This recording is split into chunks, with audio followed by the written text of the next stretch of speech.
Hello mga kainday! Good evening, good evening! Ayan ang ating dinner. Magpa-fried lang tayo dyan ng masarap na tinapa. Charot. Ayan, sobrang madami masyado ang tinapa, kaya hatiin natin yan mga kainday. Ayan, ipa-fried muna natin yung kalahati. And then yung kalahati, ilalagay natin sa ating Jollibee. Ayan, magpa-fried na tayo dyan. Pa-fried natin magkabilaan mga kainday at palulutuin natin. Gagawin natin siyang crunchy.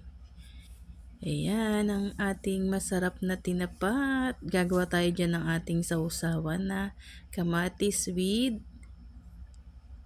fish sauce. Ayan, yun lang ang ating sausawan, kamatis.